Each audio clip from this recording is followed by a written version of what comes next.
I'm back.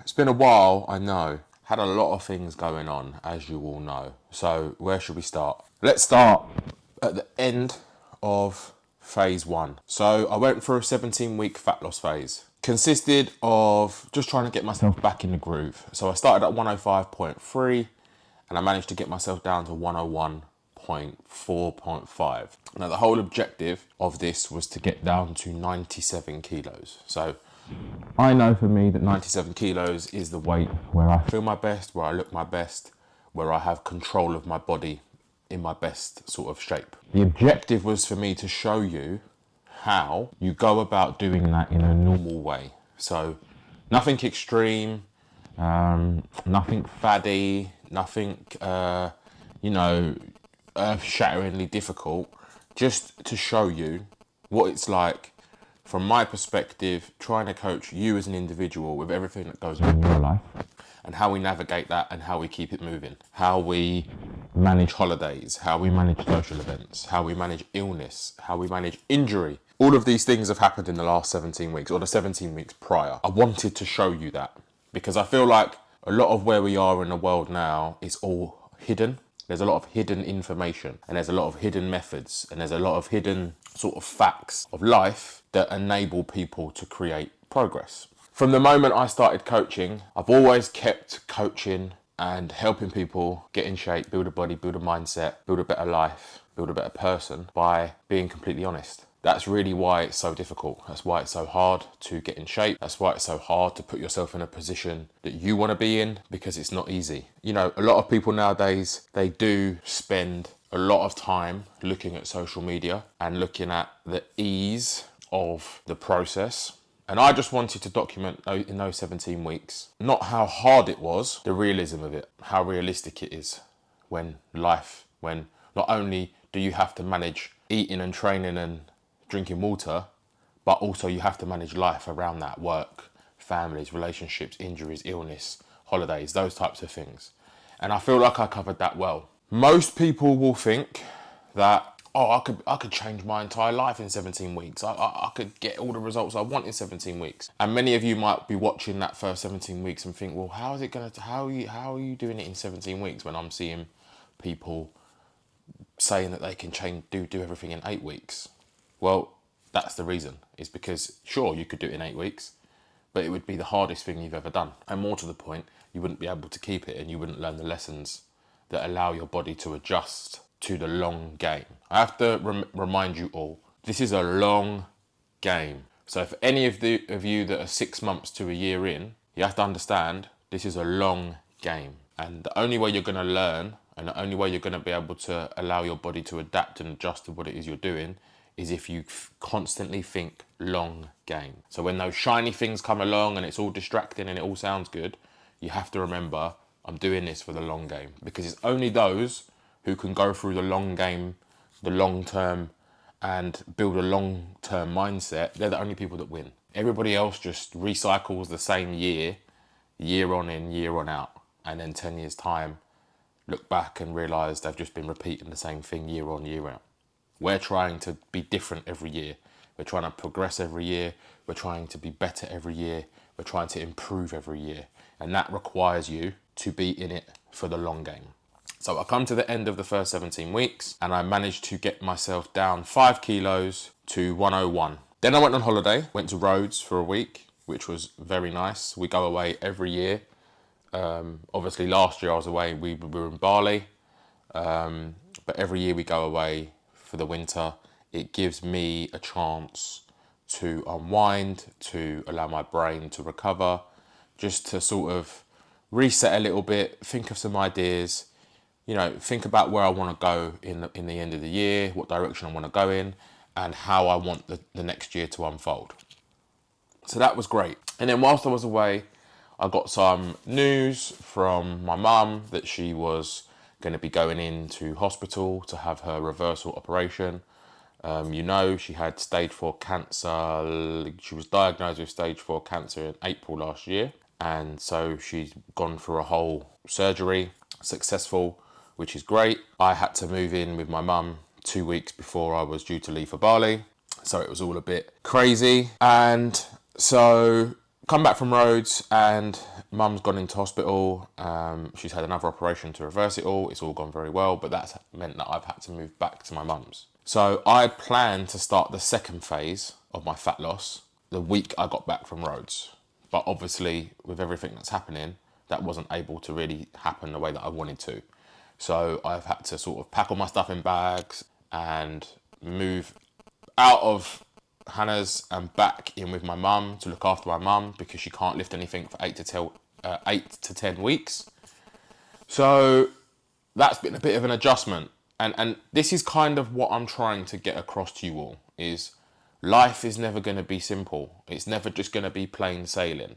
And up until that point, everything was running real smooth. I had no problems. Everything was going good. Life was real smooth. And we have to be able to pivot when we hit a bump in the road. Most people fall apart and break down and panic and stress and ultimately quit. But my message for you is you have to understand that at every point, at every turn in life, there is going to be a bump in the road. And it's how we are able to quickly adapt and pivot and keep the progress moving in the right direction that allows us to keep that momentum. Because as soon as we start getting in our own head, as soon as we start thinking about, it can unravel very quickly. And we have to be able to manage these situations, because that is ultimately what is going to get you one foot in front of the other. We want to be taking forward steps. We don't want to be taking backward steps. And if you allow the occasion or you allow the situation to grab a hold of you, very quickly you'll start retreating from whatever it is that is in front of you.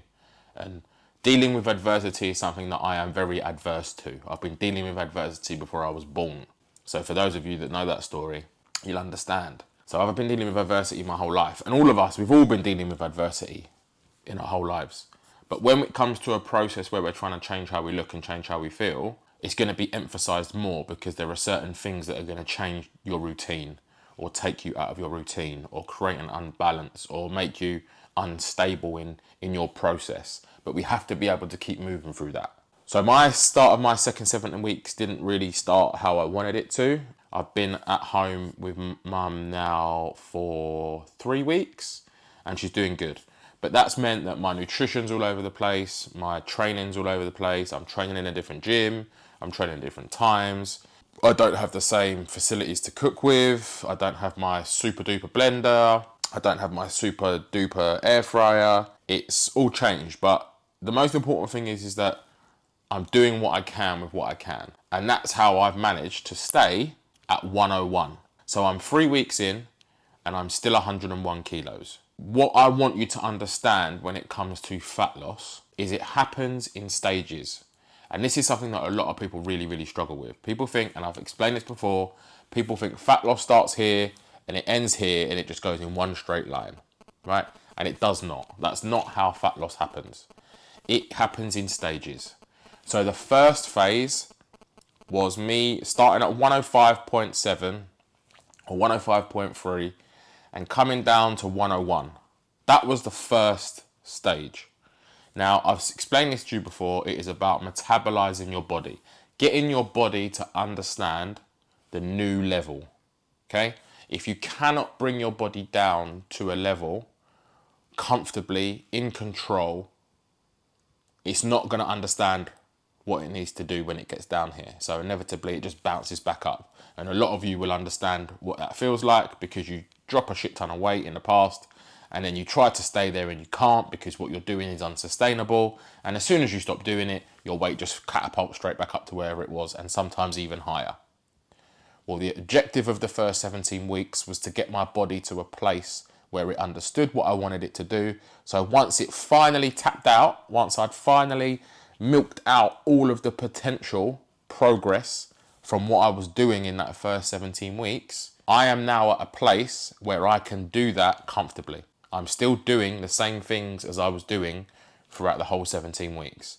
So the way that I'm eating is still the same as it was at week 17, because I didn't cut my food really low. I wasn't doing shit tons of cardio. I'm not training every day. It was very sustainable. And I've reached a place now where it's still very sustainable. So I can keep doing it every day, regardless of what happens in my life. And that's how I've been able to stay after going away on holiday, after coming back to having 3 weeks of absolute nightmare. I've been able to stay at 101.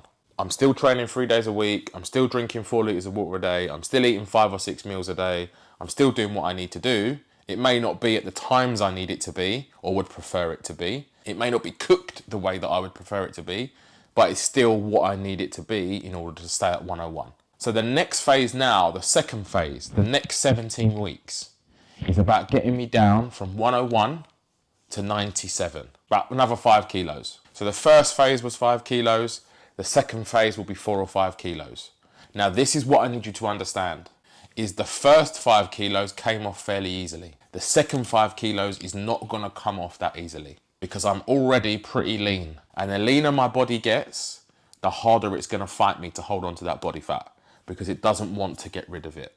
And that's just because that's how your body works. It wants to stay alive and it likes having fat. So I'm trying to take the fat off of it. My body's trying to keep the fat on it. So there's a constant tug of war. There's a constant battle between me wanting to get rid of it and my body wanting to keep it.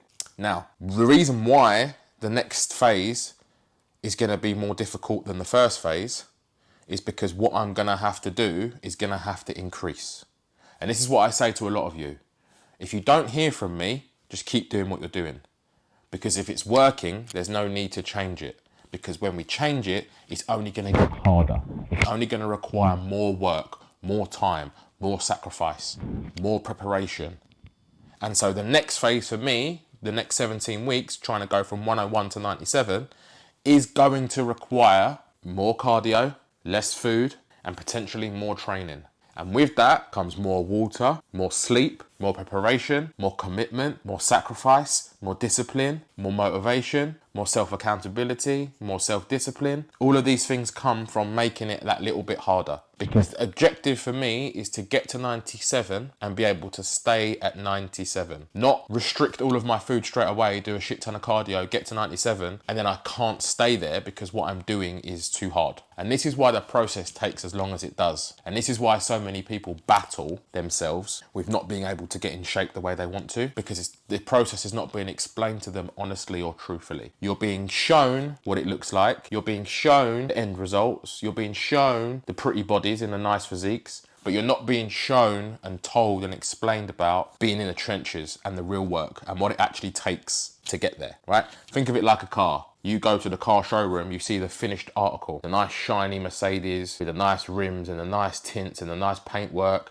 and the nice interior, the nice sat nav. We turn it on, it sounds amazing. But a year ago, it was a piece of shit scrap metal in a heat that didn't look like the way you wanted it to look like. And it had to go through an entire process of being put together, screwed right, assembled correctly, taken apart. That goes there, this goes here, painting the car, all of these things, tyres having to be made and fitted. The car had to be built and put together. That took a very detailed and patient process in order for it to arrive fully built without falling apart when you drive it off the car lot. Your body's no different. That's how I want you to think about it. So I'm trying to get to 97 kilos, but I'm trying to get there as healthy and as safe as possible. I don't want to get to 97 kilos and be so stressed out of my brain that I can't eat and I can't sleep. Now, most people are trying to chase steps, calories. They're trying to chase the new fancy thing. I've seen coaches out here rebranding themselves and calling themselves all sorts of craziness. But at the end of the day, the most important thing is that you understand there is a process. So it doesn't matter what you go and do. It doesn't matter who's out there saying what. The most important thing is there is a process. What I'm trying to show you here and document is the rawness of the process. It's not fancy. It's not fancy edits. It's not amazing music. It's just honest work and an opinion and fact.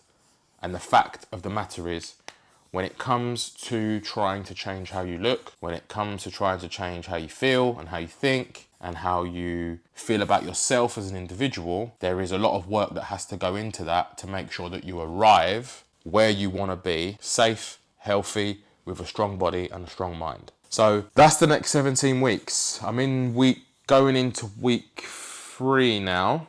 So I've not videoed anything because it's all been all over the place. But yeah, not much has changed. I've stayed at Hannah's this weekend, so I'm gonna get myself back to mum's this week, get myself prepped. I've got a food shop to do, and then it's just gonna be, you know, slowly getting myself back into a routine, because everything's up in the air at the minute for me. So I'm just gonna try and use the next 17 weeks as the focus point for me to try and not let everything else get on top of me and start stressing in my head. So that's the catch up. That's where we are. We're back in week 3, fat loss phase 2. If you want to watch the first 17 weeks, I'll link it up here. Again, this is just me trying to keep it honest, trying to keep it real, and hopefully you can take something away from this and incorporate into what we're working with. So glad to be back. Glad to be back on camera. Glad to be back bringing some content for you. I know it's been a couple of weeks, so I do apologise. But yeah, phase 2, week 3, here we go.